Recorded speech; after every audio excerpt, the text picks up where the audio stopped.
Assalamualaikum warahmatullahi wabarakatuh. Kembali lagi di channel aku, Bida Nila. Long time no see, bunda-bunda. Udah lama aku nggak bikin konten. Mungkin kemarin bagi yang lihat ya, aku sempat bikin video short pengumuman bahwa aku mau kembali lagi bikin konten ya. Aku punya alasan kenapa hampir 2 tahun aku tidak bikin konten. Yang pertama itu aku sedang menjalani proses pindah antar provinsi. Itu tepatnya di tahun 2023 awal. Itu aku lagi sibuk banget ngurus pindah dari Kabupaten Mokomuko ke Kota Padang, di mana Kabupaten Mokomuko itu adalah kabupaten di Provinsi Bengkulu. Kota Padang itu kabupaten di Provinsi Sumatera Barat. Nah, jadi aku mutasinya itu antar provinsi, teman-teman. Aku lagi sibuk banget tuh. Setelah aku mutasi, tepatnya aku mutasi itu di tanggal 1 Mei 2023 ya. Setelah aku mutasi, alhamdulillahnya aku langsung dikasih rezeki, teman-teman. Aku positif hamil ya. Nah, setelah aku positif hamil ya, aku fokus dulu ke kehamilanku.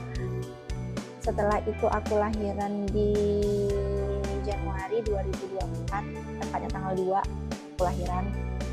Setelah lahiran aku terus juga mengasihi ya, namanya ibu baru lahiran ya, fokus mengasihi. Jadi aku belum sempat juga bikin konten. Sampailah sekarang usia anakku udah 1 tahun. Sekarang aku udah punya 2 jagoan, teman-teman. Anakku kebetulan yang kedua ini cowok juga ya. Aku punya 2 jagoan. Satu umur 3 tahun 10 bulan, satu umur 1 tahun 1 bulan. Nah, alhamdulillah sekarang usia anakku udah 1 tahun, yang paling kecil. Jadi aku pengen lagi bikin konten. Sebelum kita mengurus mutasi, kita perlu tahu dulu nih, teman-teman. Kita perlu tahu alasan kita mutasi itu apa ya. Kalau untuk kasus aku mutasi itu alasannya ingin pindah mengikuti suami. Walaupun suami aku di sini bukan ASN ya, teman-teman, bukan PNS suami aku adalah wira swasta. Tapi itu masih boleh, teman-teman. Boleh kita mengajukan pindah ya. Karena di kasus aku alhamdulillah aku berhasil. Nah, setelah kita punya alasan, kita perlu menghadap dulu ke atasan kita, teman-teman. Nah, kita itu harus berjenjang ya, teman-teman. Kalau aku waktu itu kebetulan aku berdinas di RSUD, jadi atasan aku yang paling pertama itu adalah kepala ruangan. Nah, pertama aku menghadap ke kepala ruangan dulu. Kepala ruangan itu aku menghadapnya nggak pakai surat, teman-teman. Aku cuma menghadap langsung aja, aku ngobrol ke kepala ruangan. Setelah ngobrol, okelah, beliau mengerti. Setelah menghadap Karu, aku menghadaplah kasih keperawatan khusus.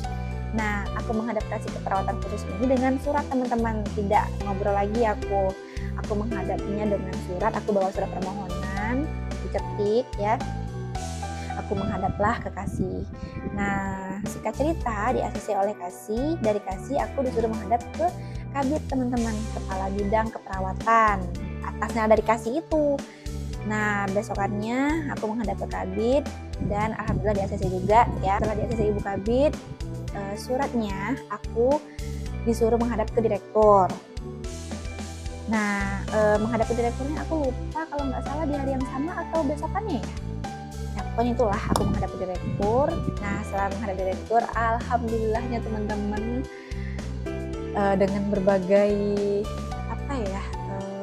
dengan berbagai kecemasan dan kekhawatiran aku takut ditolak oleh direktur, itu ditepis semua. Direktur aku meng-ACC, alhamdulillah. Dah selesai tuh. Tapi teman-teman, tidak hanya di situ aja ternyata. Tidak putus di direktur aja. Setelah mendapat persetujuan dari direktur ya, dari kepala OPD tempat kita bekerja, kita harus melapor ke BKPSDM kabupaten atau BKPSDM daerah asal kita. Nah, datanglah aku ke BKPSDM. Waktu itu aku datang pertama itu belum membawa surat aku yang di-ACC sama direktur, teman-teman. Aku datang ke bagian mutasi, aku nanya-nanya gimana sih caranya mau mutasi, apa sih syaratnya yang harus dilengkapi dan bla bla bla. Dapatlah tuh kan syaratnya, aku pulang lagi, aku berjuang untuk melengkapi syarat itu, teman-teman. Nah, syaratnya apa aja? Di sini ya, aku tampilkan syaratnya. Syaratnya itu yang pertama surat permohonan ke Kepala BKPSDM. Yang kedua, syaratnya adalah surat bebas temuan dari inspektorat, teman-teman. Inspektorat ini adalah inspektorat asal di tempat asal kita dulu tuh, kalau aku kan Kabupaten Komuko, jadi aku harus dapetin surat bebas temuan dari inspektorat Kabupaten Komuko. Gimana ya, mikir lagi tuh gimana sih caranya. Datanglah aku ke kantor inspektorat, aku tanyalah kan ke bagian, awalnya ke bagian informasi yang di depan, aku tanya, aku bilang tujuan aku buat apa, terus aku tanya syaratnya apa aja, disampaikan lah, kalau mau mengurus surat itu tujuannya untuk apa ibu? Untuk apa ibu? Oh, untuk mengurus mutasi, aku bilang. Oh iya bu, ini syaratnya, ditampilkanlah syaratnya. Syarat seperti ini teman-teman ya, ini syarat dari inspektorat. Mungkin syaratnya sama ya di setiap daerah rasanya. Kemudian lengkapilah syarat untuk mendapatkan surat bebas temuan. Setelah lengkap syaratnya, masukin permohonan dan syarat itu ke inspektorat, keluarlah surat bebas temuan. Surat bebas temuan dari inspektorat itu aku dapatnya seminggu setelah aku masukin berkas, teman-teman. Nah, dapat tuh. Kemudian syarat mutasi yang selanjutnya itu adalah surat tidak sedang dalam hukuman disiplin dan surat tidak sedang dalam tugas belajar. Nah, dua surat ini kita dapatkan dari BKPSDM asal kita, teman-teman. Di kasus aku, untuk dapetin dua surat ini, aku juga harus masukin permohonan lagi, teman-teman. Masukin permohonan, kemudian lampirkan SK, kemudian lagi ya, kalau nggak salah SKP, kemudian SK fungsional, itu kalau nggak salah. Masukin surat ke BKPSDM untuk dapetin dua surat itu, dan seminggu setelahnya dapatlah surat itu. Dapat surat itu, aku lengkapilah SK lagi, habis itu kemudian SK fungsional, kemudian SKP, kemudian ANJAP dan ABK. Masukinlah ke Kepala BKPSDM syarat kita tadi. Setelah masukin berkas, tidak lama setelah itu, kalau nggak salah hitungan seminggu lah kalau nggak salah, aku dimasukin ke dalam grup. Nah, sistemnya memang seperti itu, teman-teman. Jadi BKPSDM Kota Padang itu mengumpulkan orang-orang yang ingin mutasi masuk ke Kota Padang. Mereka mengumpulkan orang-orang, kemudian mereka gabungkan dalam satu buah grup PA. Nah, itu untuk mempermudah mereka memberikan informasi tahap apa yang harus dilalui sampai akhirnya benar-benar pindah. Nah, aku udah dimasukin ke dalam grup. Setelah itu aku menunggu jadwal ujian. Kebetulan di Kota Padang itu setelah kita masukin berkas ke BKPSDM untuk meminta surat penerimaan, nggak serta-merta langsung diberikan, teman-teman, surat penerimaannya. Kita harus melalui ujian dulu, teman-teman. Kita harus lulus ujian dulu. Ujiannya kebetulan ada dua ya, ujian chat sama ujian wawancara. Nah, setelah aku dimasukin grup, aku tunggulah hampir 1 bulan. Akhirnya keluar jadwal aku ujian. Kemudian keluar jadwal ujian, aku inget banget aku ujian itu di bulan Oktober tahun 2023.